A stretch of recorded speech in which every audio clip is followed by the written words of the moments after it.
the AEW talent apparently worried about their spot and Ric Flair taking a shot at Chris Jericho. This is Wrestling Hub. My name is John and you're watching the Wrestling Report for January 13th.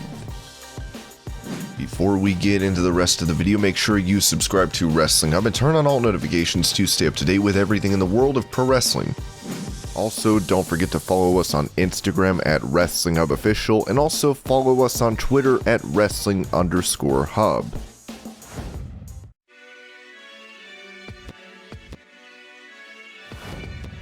With him being a color commentator after being forced to retire from in-ring competition in 2014, it seems Corey Graves has been cleared to compete. Fightful has learned that longtime color commentator Corey Graves has had a major status shift over the last year. We've spoken to sources in WWE and close to the situation that claim that Graves was actually cleared by WWE doctors at some point in 2020, though the company has not confirmed that to us, so it's largely based on discussions behind the scenes. Graves briefly won the WWE 24/7 Championship in 2020, despite previously being on a strict internal no-contact list that the company keeps. We can confirm that he was not on that list any longer. We reached out to both Graves and WWE, who both responded, but would not confirm or deny any parts of this news.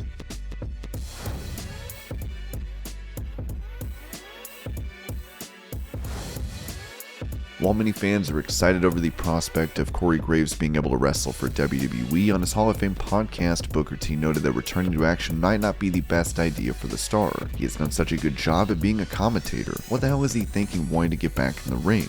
What if something happens? Something pops? I just think Corey is doing such a hell of a job as a commentator. Those type of people, they come few and far between. Stars like him who can command that position. You're doing that on a weekly basis, and you have to do it somewhat different every time, and Graves has mastered that. If I was in a hiring position, I would not want to lose a Corey Graves just because he'd be so difficult to replace. Despite this, Graves has made it known he wants to enter the Royal Rumble, as we'll have to see if this comes to fruition.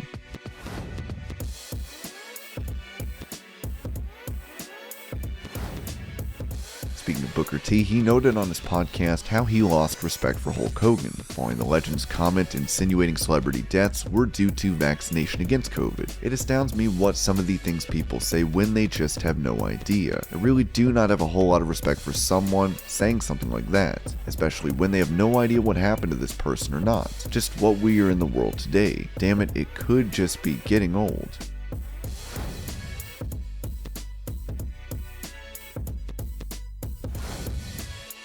Following his split from Amos on Raw, AJ Styles has been making appearances on NXT, where he defeated up-and-comer Grayson Waller in the main event of this week's show. Talking about his time on the brand, Styles noted that he wants to work with younger stars when his in-ring career comes to an end. I gotta admit, I love being down here. I can see myself when my career is finally over, coming down here and working with some of these young athletes. The men and women here are ready and eager to learn, and I think that's a positive thing for WWE going forward.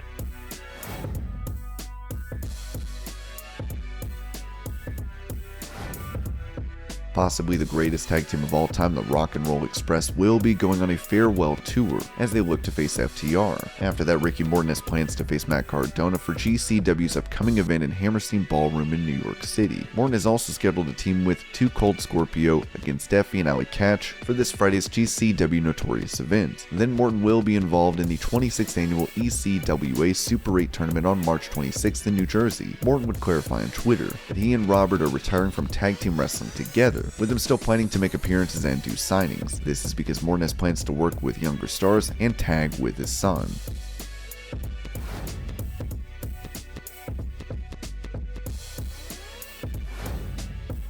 While many consider Chris Jericho to be an all-time great, Ric Flair took to his podcast to criticize the star for his lack of wrestling fundamentals. As he noted, "I do think Chris Jericho is great. This is not against Chris Jericho, but he nor me nor a lot of people will ever be on the same level as Shawn Michaels, Bret Hart, or Ricky Steamboat. Punching and kicking are the fundamentals of the business, neither of which is he necessarily proficient at. He works. He can do the lion tamer, all the flips, everything in the world, and this is nothing. But the guys that are the great ones are the guys that never ever miss anything by that be a punch, kick, whatever calls for it. Does that make sense to you?"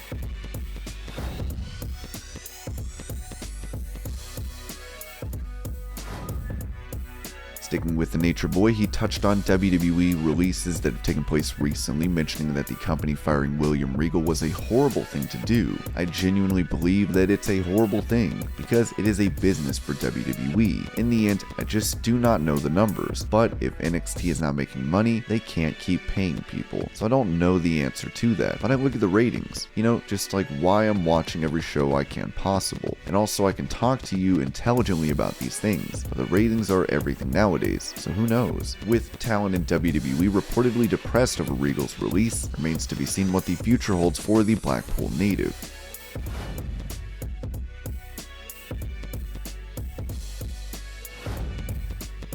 Speaking of recent releases, WWE would shockingly let go of Samoa Joe once again. Ric Flair noted on his podcast that Joe is a great in-ring talent and a believable opponent for Brock Lesnar. Samoa Joe is a hell of a hand. Somehow, I feel that the wrestlers that have the talent, if they want to keep doing it, he will definitely land somewhere. When he grabbed Lesnar when they had that mini feud, it was believable. When he came out and grabbed Lesnar on the stage, I went, man, this is believable. He is just a hell of a talent. I like Joe a lot. I found Samoa Joe to be great on the microphone. I liked when he was commentating. I don't think Joe's gonna have a hard time getting a job anywhere. Reportedly, Samoa Joe is getting a lot of interest from pro wrestling promoters, so hopefully we can see him turn up in one of these promotions soon.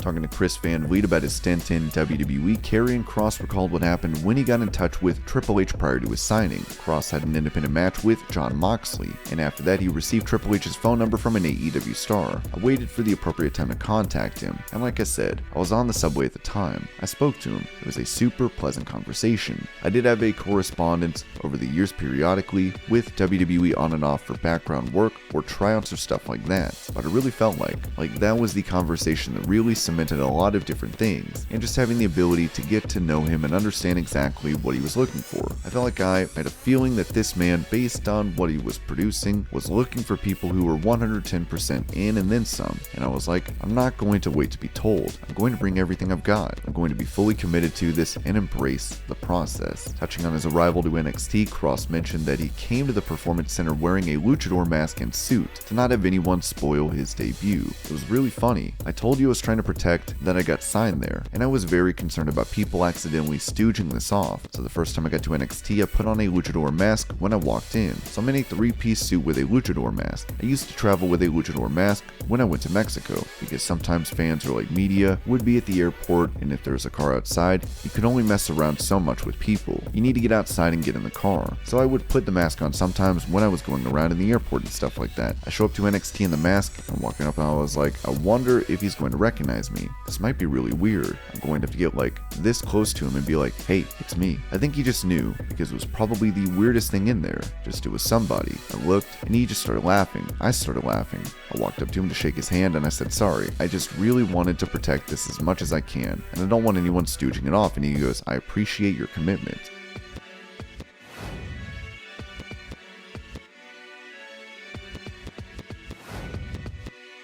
With Mickie James retaining her Impact Knockouts title, she will be competing in the Women's Royal Rumble as the champion of another promotion. Speaking about this on the Angle podcast, the former champion Deonna Purrazzo noted the importance of James being involved in the Rumble. I genuinely believe that it's incredible. I think it's an incredible opportunity for Impact to have new eyes on its product. As you're aware, WWE does not necessarily have the best reputation for working with others, so the fact that they are willing to do this with Mickie and put over Impact as a whole and our Knockouts Championship is very important for us. I think that Hard to Kill had even more buzz going in than necessarily we had to begin with, because now WWE fans who maybe do not know what Impact Wrestling is, or maybe haven't watched Impact in years, are now willing to tune in, like, I wonder what's gonna happen. The buzz factor, and any buzz is good buzz, right?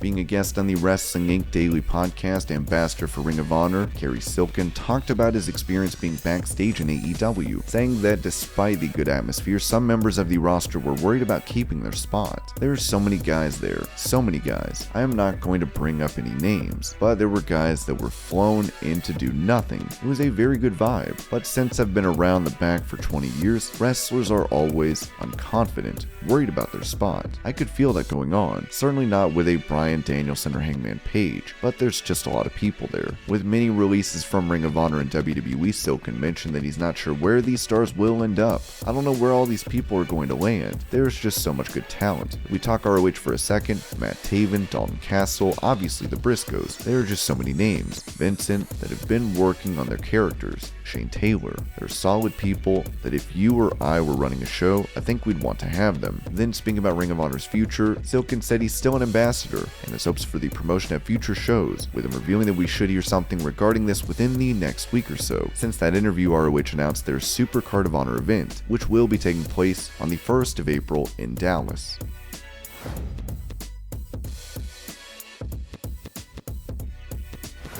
While WWE is reportedly interested in signing Wardlow, the man himself recently spoke to PW Insider, noting that AEW made my lifelong wildest dreams come true. Tony Khan gave me that. Cody Rhodes, the Young Bucks, Kenny Omega, they gave me that. The way people are treated there, the schedule. I'm so beyond blessed, and I don't think there's any convincing me that the grass is greener on any other side. Very, very happy with AEW, and the way I'm treated, and just how the whole company is ran, head to toe.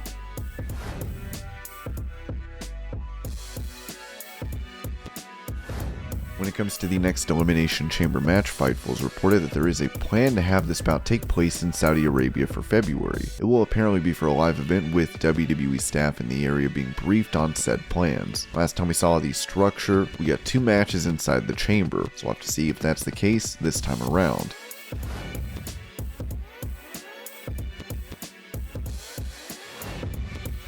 With many wondering if and when Bray Wyatt will make his AEW debut, many have already pinned him to be the new leader of the Dark Order. Well, it doesn't look like that will happen, as John Silver said this on the Barstool's Wrestling podcast about those talks. I hate that so much. We get tweets like that all the time. For a while, it was like anyone that got released from WWE was going to be the next leader. So I would just make tweets like, oh, I guess Adam Cole's the next leader of the Dark Order. Anyone that doesn't make sense. Oh, it's going to be Bray Wyatt, right? No. It's not.